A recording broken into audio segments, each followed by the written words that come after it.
like a U, the hollies have leaves all the way up and down their little branches. You can literally cut anywhere. You can cut here, you can cut there, whatever. This branch, because it's coming down like this, if it's too much, like this is a bit much at this point, so that's what I'm sensing, you could get rid of this whole thing. I might say, okay, because it's headed down, why don't you go all the way back to the beginning of the branch? So that's over here, all the way over here. Okay. However, before you remove a big branch like this, I would say lift it up and see what it will look like once it's gone. And is that okay with you? Do you like that? It is. I'm okay. So then I would get rid of it. By the time you're done with it, this might look a little like, oh, look at us.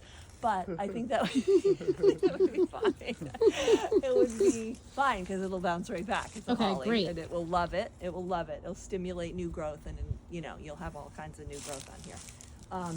But that's what's happening here. So you can bring it in. Okay. You can bring it down.